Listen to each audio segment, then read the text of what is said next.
I was at in Nasser Hospital. Nasser Hospital is a big medical complex with several buildings and several empty zones that didn't have anything on them. It was just sand. And when the genocide started, people started taking refuge in the hospitals thinking that they are safe zones. And similar to how the camps are set up right now here, the camps were set up there. And it was like a small community. It wasn't just a place where people slept. No, you had people with different professions, with different backgrounds and abilities. So that tent would be where you would go to cut your hair. That tent where would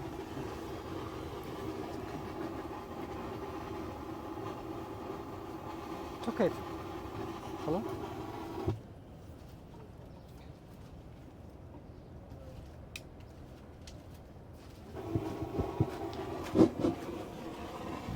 So that tent would be like a barber shop, right? And that tent would be where we know we would, at the end of the night, come and have some coffee and tea and just enjoy some time together. That tent would be where, you know, we would store some food. That tent would be our main baking zone where we would bake the bread for the day. So when I came into the camp, it took me back 2-3 months back when I was in Nasser Hospital. And now, as you all know, Nasser Hospital, they've uncovered 3 different mass graves inside, buried 10 feet under the ground. So yes, it does bring back memories, but it also shows how similar, you know, we are as human beings, how similar are our characteristics. When I came in here, I felt a very similar peace and tranquility to the time I was in Gaza. You know, how they show it in the media, maybe in different campuses, is that, you know, students are being very aggressive or violent or speaking out against. It's very similar propaganda against the Palestinians and what they've been going through for decades now. But if people come here and see for themselves the reality, I'm sure that their minds will change. Similar to how the minds of millions around the world changed when they had access to different social media platforms and saw the reality of the ground in Gaza. After 1 week of October the 7th, I connected with a journalist who's a real journalist. And I told him, brother, the propaganda in the West is very strong in English against the Palestinians. They were saying that Palestinians are rapists, they behead babies, they're like ISIS, they believe they should be atomic bombed, and I don't see anyone counteracting that narrative in English from inside of Gaza. So if you want, I can help you a little bit, given that I understand a little bit of English, I lived in the West, I understand their mindset, maybe I can communicate in a way to show the reality of what was happening there. The next day he told me, come to Nasser Hospital, we have an interview with you for Al Jazeera English. And that was the start of my journey into citizen journalism. And on that day, I tried to come back to stay with my family in the south with their relatives, and they told me this word. They told me, Mansour, you cannot back and stay with us. Why? I said. They said, because now you're considered a journalist, and journalists are targets. And we do not want you being here, affecting the lives of dozens of others that are staying in this building. So please pack your bags and leave. So that was the last time I saw my wife and kids in person for a month. And that was the start of my journey in Nasser Hospital, sleeping in tents like these, on pavements, on the floor. Many of our tents at times didn't have roofs, they were just side tents. And subhanallah, believe it or not, I lived in 7-star hotels in Dubai. I worked with the biggest firms around the world, Procter & Gamble, PwC, etc. I never felt happier than when I was in Nasser Hospital, than when I was trying to do what I think was right for the future of humanity. Despite everything, despite from a materialistic perspective, it seems that what are you talking about? You're not eating, you're not drinking, you're not sleeping, you're not enjoying life, you're not around your family, right? Your career is going down. I mean, what are you doing? There's no income.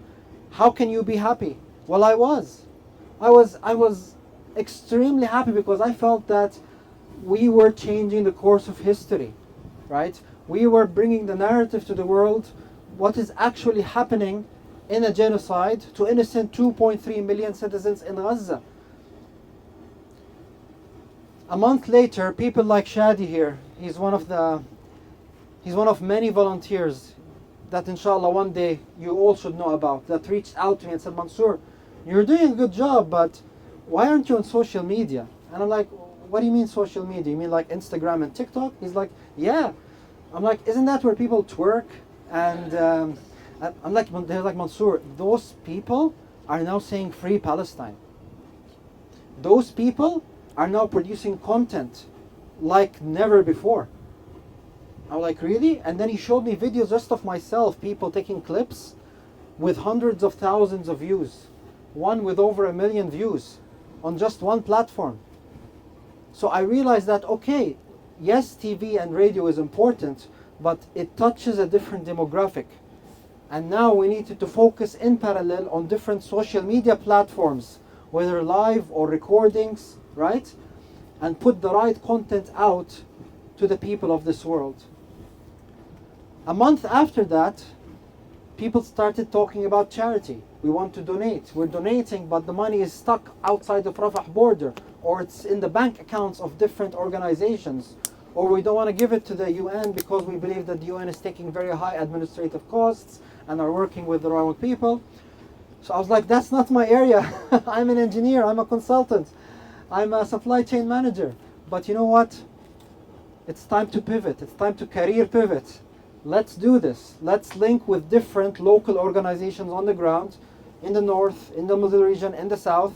Let's find ways to bring cash inside of Palestine in different, very innovative ways. And then let's make sure we get the products in bulk, different kinds that are needed for the people on the ground. So that took a lot of effort as well. So I really mean it when I say without your support, none of what is happening right now in Gaza could be possible. Just from one source alone, and mashallah, I'm sure there are dozens of people around the world who are supporting, inside of Gaza and outside. We were able, for example, to pay the salaries and enable for over 40,000 refugees around Nasser, inside Nasser, for over 3 months to continue living their life. Right now, we are rebuilding all the wells in the north of Gaza Strip, in Jabalia, in Beit Lahia, in Beit Hanun, in Gaza City, ensuring that people are able to stay on their land because we are providing to them clean water from their wells. This wouldn't be able to happen without your support.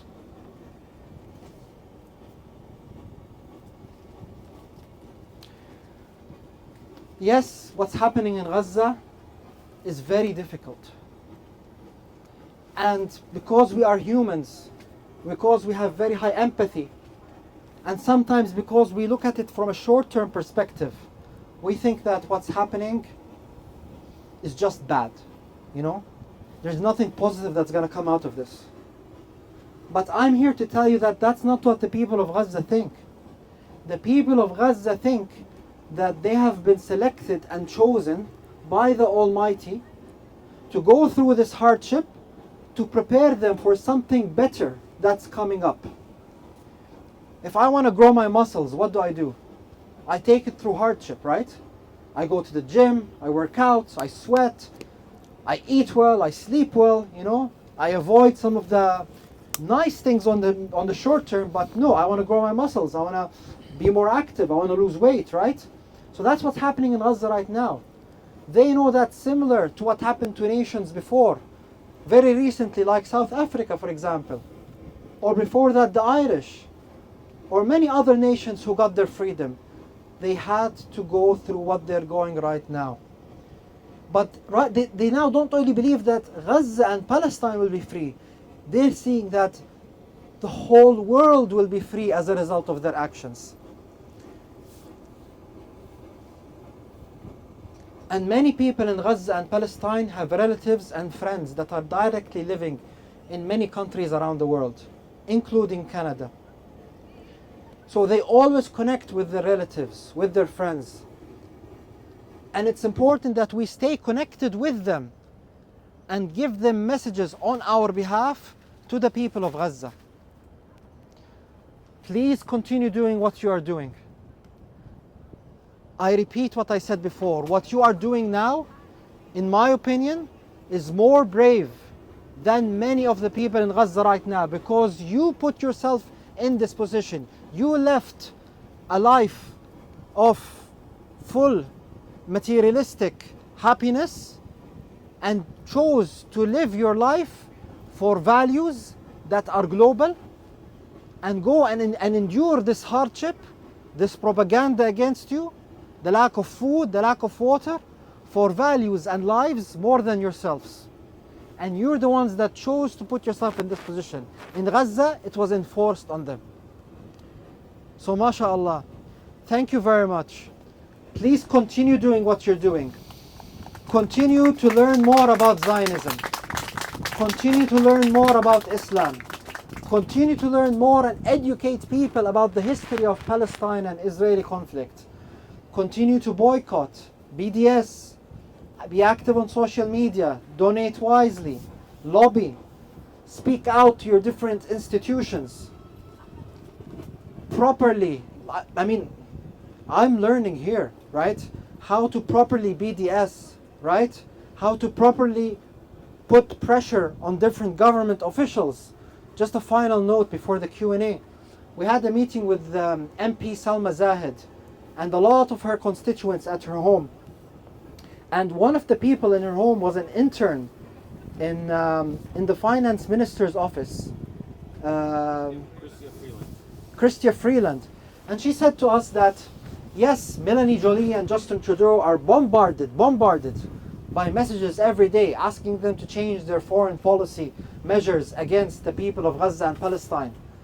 But Chrystia Freeland, who's the Minister of Finance, who can sign the paychecks, who supported initiatives like, for example, bringing in the Ukrainian refugees, is not getting any kind of mail or communication from the Canadians here.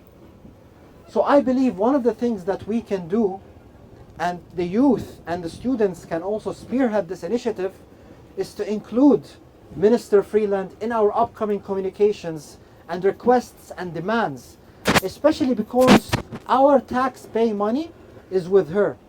And we deserve to know and direct what happens to this tax money, given what is happening in Gaza right now. So thank you again for taking the time to listen to me and my wife, and I look forward to your questions.